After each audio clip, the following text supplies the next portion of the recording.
할렐루야. 예. 반갑습니다. 언제나 따뜻한 온기를 느껴 주시는 우리 이기철 목사님과 행복하게 보이는 성도들이 계시는 안동성교에 와서 함께 예배드리고 설교를 나눌 수 있게 하신 하나님께 영광과 찬송을 드립니다. 또 보니까 3주전도의 찬양이 너무나 굉장히 은혜로웠습니다. 우리가 고백한 대로 모든 능력이 주께 있고 우리의 소망이 하나님께 있는 줄 믿습니다. 오늘 헌신예배 참석한 3주전도의 회원님들과 모든 성도님들에게 하나님의 은혜와 평강이 늘 함께 하시기를 간절히 바랍니다. 오늘 설교 제목은 두려워 말고 가만히 서라입니다. 우리 한번 따라하겠습니다. 두려워 말고 가만히 서라. 신명기 6장 4절에서 6절에 보면 이런 말씀이 있습니다. 우리 제가 읽겠습니다. 이스라엘아 들으라. 우리 하나님 여호와는 유일한 여호와시니 너는 마음을 다하고 뜻을 다하고 힘을 다하여 내 하나님 여호와를 사랑하라. 오늘 내가 네게 명하는 이 말씀을 너는 마음에 새기고, 하나님께서 이 말씀을 주신 이유는 한 분밖에 없는 하나님, 절대적인 하나님, 또 절대 유일성을 가지시고 참된 예배의 대상이신 하나님만 사랑하라는 것입니다. 다른 곳에 마음을 분산하지 말고 오직 마음을 다하여 하나님을 모시고 주님만을 경배하라는 뜻입니다. 그리고 하나님의 말씀인 율법을 마음에 새기고 하나님 말씀에 전념하라는 뜻입니다. 그런데 하나님께서 이 말씀을 주신 이유는 이스라엘 백성들이 항상 율법을 기억하게 하기 위해서입니다. 하나님께서 율법을 주신 목적은 이스라엘 백성들이 하나님을 경외하며 항상 복을 받게 하기 위해서입니다. 하나님 우리에게 하나님 말씀 주신 것은 우리로 하여금 복을 받게 하기 위해서 주신 말씀입니다. 그 다음은 우리로 하여금 평안히 살게 하기 위해서 주셨습니다. 특별히 이스라엘 백성들이 가나안 땅에서 하나님이 주신 말씀을 생각하면서 편안하게 살게 하기 위해서 율법을 주셨습니다. 그래서 우리가 하나님의 말씀을 잘 묵상하고 말씀대로 살면 우리의 삶이 순탄하고 평안하게 되는 것입니다. 성경에 기록된 하나님의 말씀을 보면 크게 두 가지를 알 수가 있습니다. 첫째는 하나님이 어떤 분인가를 알 수 있습니다. 하나님은 천지와 만물을 말씀으로 창조하신 전지전능하신 하나님입니다. 하나님이 빛이 있으라 하심에 빛이 있었다라고 했습니다. 그래서 하나님 보시기에 빛이 너무나 좋았다라고 얘기했습니다. 하나님은 말씀으로 이 모든 만물을 창조하셨습니다. 예수님께서도 말씀으로 하나님의 많은 능력을 나타냈습니다. 예수님께서 첫 번째 이적을 가나의 혼인잔치에서 베풀으셨는데 혼인잔치가 진행됐습니다. 근데 일주일 동안 잔치를 베풀려 했는데 3일에 되는데 포도주가 떨어졌습니다.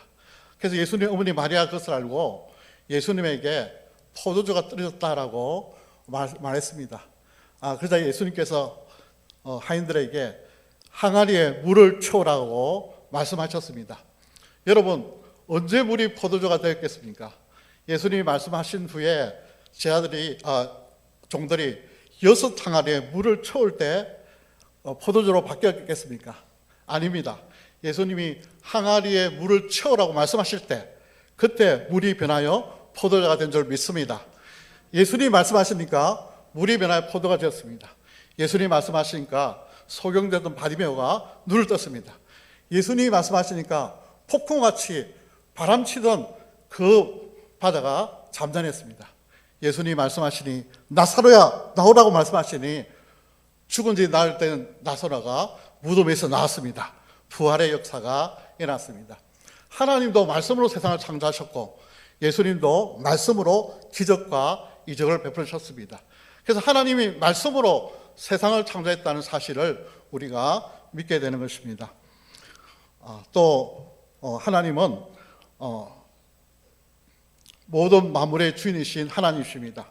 하나님은 절대의 주권을 가지고 계셔서 인간의 생사화복을 주장하시고 한나라의 흥망생쇠를 주관하십니다.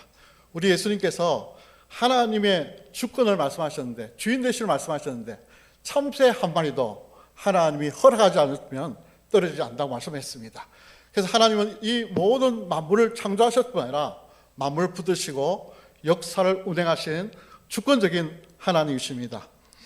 하나님은 신실한 분으로 약속에 한 것은 반드시 지키시고 말씀하신 건 이루시는 하나님입니다. 그것뿐 아니라 우리를 사랑하셔서 독생자를 주시기까지 우리를 사랑하시는 하나님이십니다. 하나님은 하나님을 사랑하고 그분의 계명을 지키는 자에게 천대까지 은혜를 베푸신다고 약속하셨습니다.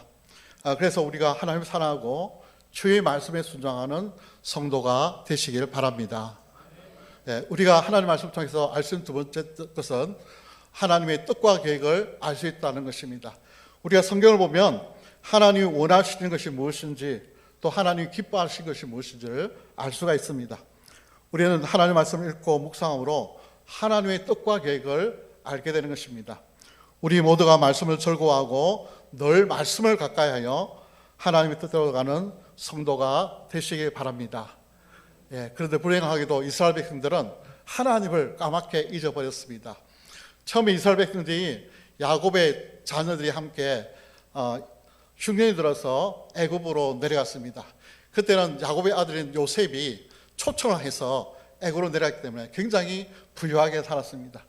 그런데 요셉을 알지 못하는 왕이 나와서 이스라엘 백성들을 괴롭히기 시작했습니다. 그래서 430년 동안 애굽의 종살이를 하게 되었습니다. 이스라엘 백성들은 온갖 핍박을 받으면서 고난 가운데 그 시간을 견뎌야 했습니다.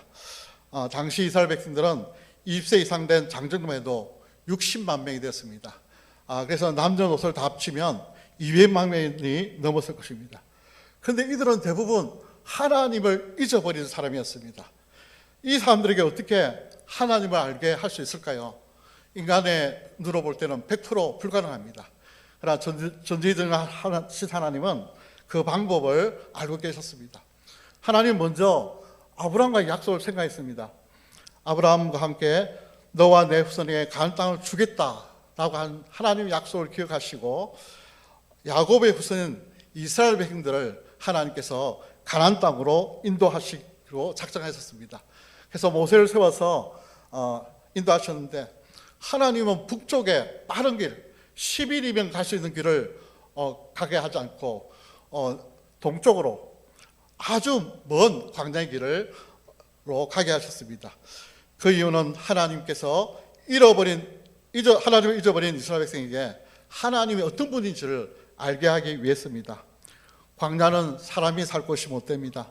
오직 하나님의 은혜가 아니면 살 수 없는 황량하고 메마른 곳입니다. 날마다 하나님을 바라보고 살 수밖에 없는 것이 광야입니다. 하나님은 이 광야에서 십계명을 주셨습니다. 일용할 양식을 매일 허락해 주셨습니다. 만나와 메추라를 통해서 매일매일 새로운 양식으로 그들에게 먹이고 입히셨습니다. 이 광야와 같은 세상에 사는 우리들에게 날마다 일용할 양식과 때때로 영의 양식을 주신 하나님께 감사하는 성도가 되시기 바랍니다.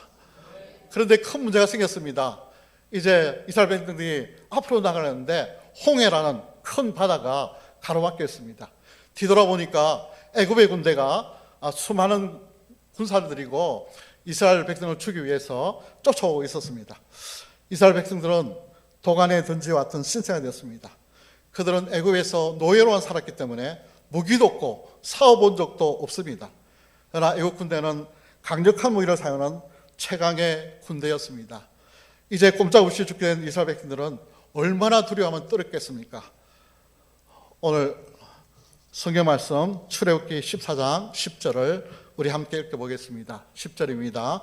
바로가 가까이 올 때에 이스라엘 자손이 눈을 들어본 적 애국 사람들이 자기들 뒤에 이른지라 여호와께 부르짖고. 하나님 앞에서 이스라엘 백성은 너무나 두려워서 심히 부르짖었다고 말씀하고 있습니다. 하나님께서 이스라엘 백성을 광야의 길로 인도하시고 홍해 앞으로 인도하시는 실수하신 것이 아닙니다. 여기에는 하나님의 특별한 뜻이 있고 하나님의 계획이 있으며 하나님의 비밀이 있습니다. 그래서 하나님을 까맣게 잊은 이스라엘 백성에게 하나님이 어떤 분인지를 알게 하시기 위해서입니다.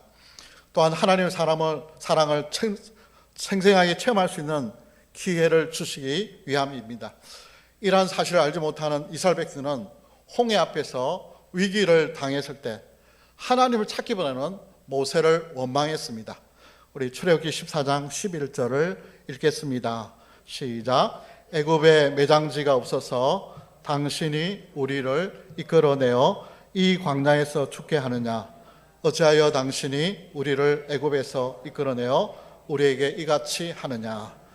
여러분, 모세가 자신의 뜻대로 이스라엘 백성을 인도하여 낸 것이 아닙니다.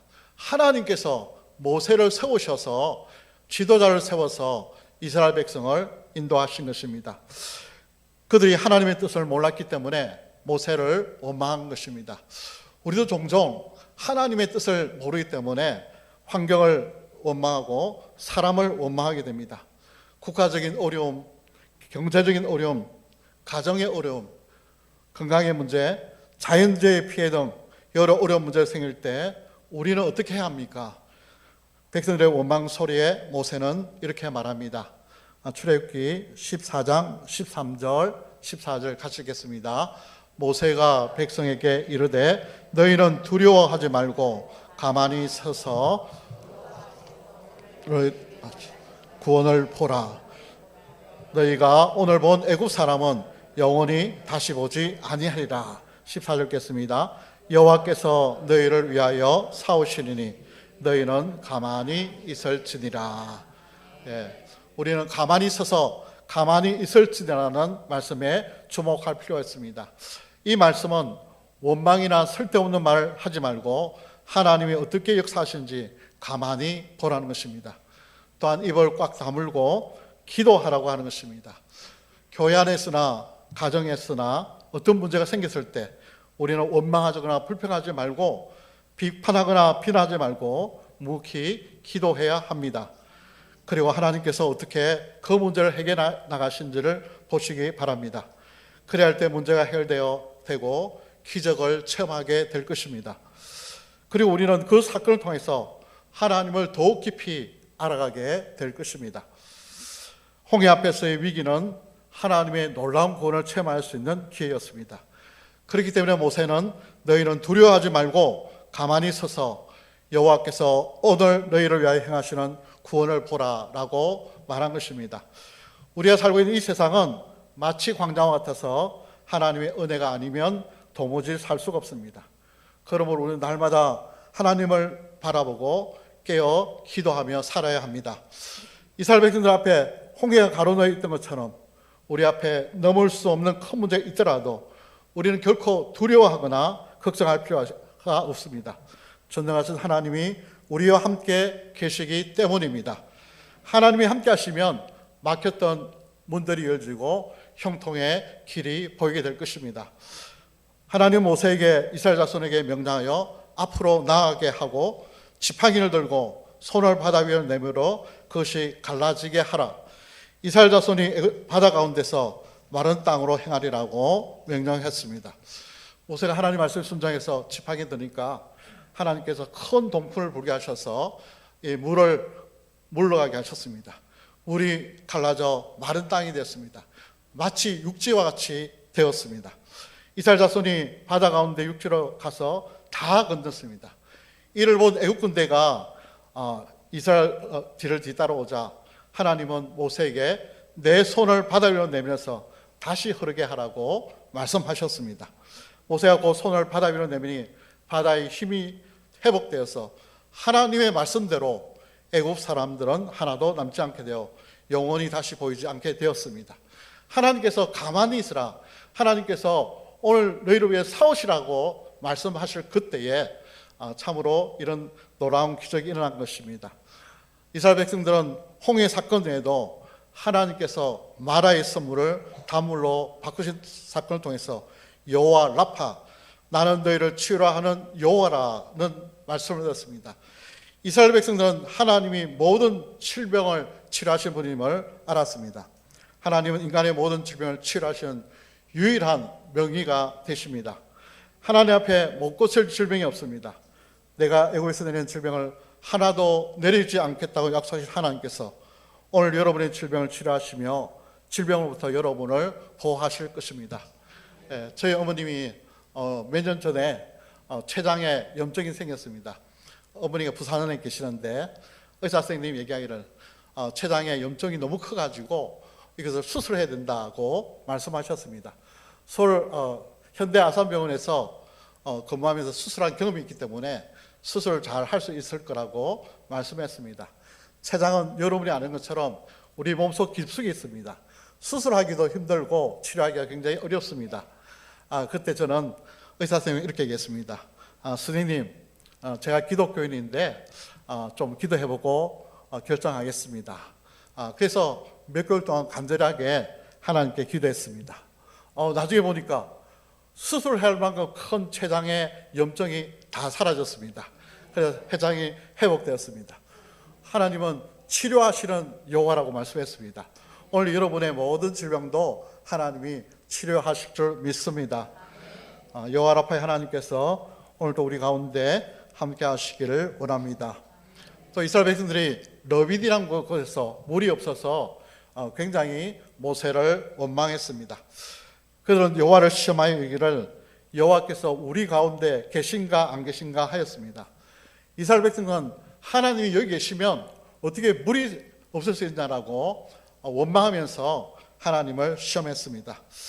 이스라엘 백성을 불쌍히 여기신 하나님은 호렙산 앞에 반석에서 생수를 내주어서 200만 명이 되는 많은 사람들이 먹을 수 있도록 은혜를 베풀어 주셨습니다. 그리고 여호와를 시험하면 안 된다고 하는 것을 말씀해 주셨습니다. 이스라엘 백성이 광야의 길을 갈 때 아멜렉과 이라는 나라와 전쟁을 하게 됐습니다. 이 민족과 전쟁하게 됐는데 모세가 손을 올리면 이스라엘이 승리하고 손을 내리면 아멜렉이 승리하게 되는 것입니다. 하나님이 이 사건을 통해서 우리가 하나님 앞에 기도하면 승리하는 삶을 살게 해주시고 우리가 힘들고 어려워서 손을 내리면 기도하지 않으면 참으로 패하는 삶을 살게 할 것이라고 그렇게 말씀해 주셨습니다. 그래서 이스라엘 백성들은 거기서 여호와 니시, 여호와는 나의 깃발이 되시는 승리하게 하시는 하나님을 깨닫게 되었고 모세는 하나님이 함께 하시면 모든 전쟁에서 승리하게 된다는 믿음을 고백하게 되었습니다. 여호와 니시의 하나님, 오늘의 우리의 하나님이 되시기도 합니다. 하나님이 함께 하시면 만사가 형통하게 되는 것입니다. 하나님은 마라의 선물과 러비딘에서의 목마름과 아말렉과의 전쟁이라는 고난을 통해서 이스라엘 백성이 하나님, 살아계신 하나님을 알 수 있도록 체험적인 믿음과 신앙을 갖게 하셨습니다. 그리고 선물을 단물로 바꾸시고 반석에서 생수를 내시며 모세의 기도를 통해서 아말렉과의 전쟁에 승리하게 하심으로 이스라엘 백성에게 하나님의 구원과 능력이 얼마나 크고 신비로운지를 알게 하셨습니다. 마찬가지로 하나님께서 오늘날 우리에게도 국가적인 여러 가지 어려움, 사업의 어려움, 직장의 어려움, 농사의 어려움, 가정의 어려움 등과 같이 말로 다 할 수 없는 고난을 우리에게 허락하실 때가 있습니다. 그러나 이런 일이 우연히 오는 것이 아닙니다. 여기에는 하나님의 뜻이 있고 계획이 있습니다. 이러한 고난을 허락하신 이유는 우리의 신앙을 재점검하여 새롭게 할 기회를 주시고 살아계시고 전지전능하신 하나님이 나와 함께 하시고 나를 책임져 주신다는 체험적인 신앙을 통해 분명하고 성숙한 믿음을 가지게 하기 위해서입니다. 그러므로 시편 기자는 고난당하기 전에는 내가 그렇 행하였더니 이제는 주의 말씀을 지키니라 라고 고백했습니다. 시편 119편 71절은 고난당한 것이 내게 유익이라 이로 말미암아 내가 주의 율례를 배우게 되었나이다 라고 말했습니다. 시편 기자는 고난이 자신에게 얼마나 큰 유익이 되는지를 강조하고 있습니다. 고난을 통해 시편 기자는 하나님의 말씀대로 사는 것이 진정한 축복이고 행복하게 사는 길임을 알게 되었습니다. 하나님은 우리에게 홍해가 가로막는 고난, 사방으로 애워당하는 고난이 올지라도 주의 환경에 놀라지 말고 문제 때문에 걱정하거나 근심하지 말고 너희는 두려워 말고 가만히 서서 여호와께서 오늘 너희를 위하여 행하시는 구원을 보라고 말씀하셨습니다. 다윗도 그런 어려움 속에서 하나님만 바라보았습니다. 다윗을 시게 했던 사울 왕과 군사들의 추격 속에서 생명을 보존하기 어려운 위기의 순간에 다윗이 하나님만을 바라볼 때에 시편 62편 1절 2절 같은 찬송이 흘러나왔습니다. 우리 시편 62편 1절과 2절을 읽겠습니다. 나의 영혼이 잠잠히 하나님만 바라며 나의 구원이 그에게서 나오는도다. 오직 그만이 나의 반석이시요 나의 구원이시요 크게 흔들리지 아니하리로다. 아멘. 왜 다윗은 사람을 찾아가지 않고 재물을 의지하지 않고 하나님을 마음 바라봅니까? 구원이 하나님에게서만 나오기 때문입니다. 5절 말씀 읽겠습니다. 나의 영혼아 잠잠히 하나님만 바라라. 물은 나의 소망이 그에게부터 나오는도다. 6절 읽겠습니다. 오직 그만이 나의 반석이시요 나의 구원이시요 나의 요새시니 내가 흔들리지 아니하려다. 아멘. 7절 말씀 또 읽겠습니다. 나의 구원과 영광이 하나님께 있으며 내 힘과 반석과 피난처도 하나님께 있도다. 네, 다윗은 나의 구원과 영광이 하나님께 있다고 고백합니다. 고난이 닥친 날, 환난의 날에 피할 곳은 오직 내 힘과 반석과 요새와 피난처가 되시는 하나님께 있다고 믿음으로 고백했습니다. 그러면서 다윗은 백성들아 시시로 그를 의지하고 그의 앞에 마음을 토하라. 하나님은 우리의 피난처시로다 라고 건면했습니다. 시시로란 뜻은 항상이란 뜻입니다. 다윗은 자신이 하나님께 항상 기도할 뿐 아니라 백성들에게도 수시로 하나님을 의지하고 매 순간 하나님께 기도하라고 말했습니다. 우리도 하나님의 뜻대로 항상 기뻐하고 쉬지 말고 기도하고 범사에 감사하며 시시로 기도하며 살아야 합니다. 왜 시험이 오고 환난이 날이 올 때 잠잠하고 가만히 있어야 됩니까? 오직 구원이 하나님께로만 나오기 때문입니다. 구원하심이 보좌에 앉으신 우리 하나님께만 있기 때문입니다. 우리 하나님과 어린 양이신 예수님에게만 구원의 능력이 있습니다. 그래서 우리는 하나님만 바라보고 잠잠히 있어야 하는 것입니다. 우리가 세상과 물질과 사람을 바라볼 때 하나님은 잠잠하시고 가만히 계십니다. 마치 하나님이 안 계신 것처럼 침묵하고 계십니다. 그러나 우리가 그곳으로부터 눈을 들어 하나님만 바라볼 때에 비로소 하나님은 일하기 시작하십니다. 그때부터 문제가 해결되기 시작합니다. 두려움이 사라지고 마음이 평안해집니다.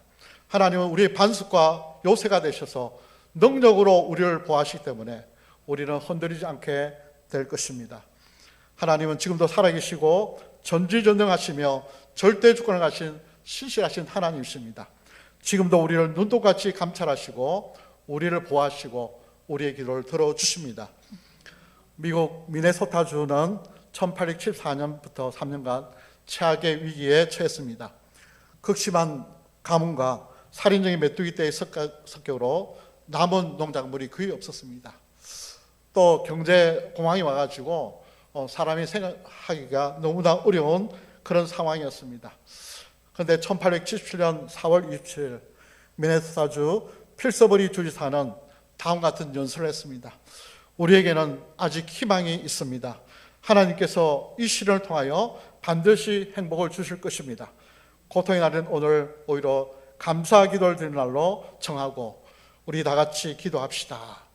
주민들은 필서버리 주지사의 연설 따라 한 목소리로 기도하기 시작했습니다. 드디어 기적이 일어났습니다. 며칠 뒤에 메뚜기 떼가 다 사라져버렸습니다. 경제적으로 회복되는 기쁨이 있게 되었습니다. 감사의 기도는 기적을 일으키는 씨앗이 됩니다. 감사에 대한 이런 글이 있습니다. 덧없이 흐르는 세월 가운데 원망할 일이 늘어가고 상황이 풀릴 기미가 전혀 보이지 않을 때 내 마음을 밝히는 등불 하나 켜리라. 감사의 등불. 작년 추수감사절 바로 전날 토요일에 저는 잊지 못할 일을 하나 경험했습니다. 우리가 재작년에 우리 밑에 마을에 좀 경제적으로 어려운 가정을 방문하기로 계획을 했습니다. 그 가정에 두 자녀가 있었는데 그 두 자녀를 위해서 맛있는 과자를 여러 종류로 샀는데 안동 홈플러스 와서 샀습니다. 그래서 과자를 잔뜩 사고 그 다음에 10만 원을 딱 넣어서 크리스마스 날 오후에 그 가정을 방문했습니다. 그리고 자녀를 위해서 굉장히 정석 기도해 줬습니다. 그런데 그 다음 해 작년 추수감날 전날 토요일에 그분이 우리 교회를 찾아왔습니다. 그리고는 편지 한 통과 추수감사 헌금 봉투와 오이 한 박스를 가지고 왔습니다. 헌금 봉투에는 깨끗한 5만 원짜리 20장 100만 원이 들어있었습니다. 그리고 편지에는 이런 내용이 적혀 있습니다. 감사합니다. 올해는 하나님의 은총으로 태풍, 홍수 등 자연재해가 없이 노력한 대로 추수되었음을 하나님께 감사드립니다. 목사님 네 분께도 감사드립니다. 제가 한번 다시 읽겠습니다. 감사합니다. 올해는 하나님의 은총으로 태풍, 홍수 등 자연재해가 없이 노력한 대로 추수되었음을 하나님께 감사드립니다. 목사님 네 분께도 감사드립니다. 이분은 교회에 나오지 않은 불신자입니다. 그럼에도 불구하고 그 크리스마스 때 조그만 정성, 감사의 선물 받고서는 그 다음에 오이 농사가 너무 잘 되고 가격이 올라가지고 하나님 앞에 이렇게 예물 드리고 이렇게 귀한 글을 쓰게 되었습니다. 우리는 이러한 순수한 마음으로 하나님께 감사드려야 합니다. 홍해에서 구원받은 이스라엘 백성들도 하나님께 감사의 노래를 불렀습니다. 내가 여호와를 찬송하리니 그는 높고 영화로우시며 말과 그 탄자를 바다에 던지셨음이로다. 여호와는 나의 힘이요 노래시며 나의 구원이시로다. 우리도 날마다 구원의 은혜를 주신 하나님께 감사해야 됩니다. 하나님을 사랑하고 마음과 뜻과 정성을 다하여 하나님을 섬기는 성도, 어떤 어려움이 와도 두려워하지 않고 조용히 하나님만 바라보고 기도하며 가만히 서서 하나님의 하신 일을 보는 성도가 되시기 바랍니다. 그리하면 하나님께서 우리와 함께 하시고 우리 앞서 행하시고 하나님이 형통한 길로 인도해 주실 것입니다.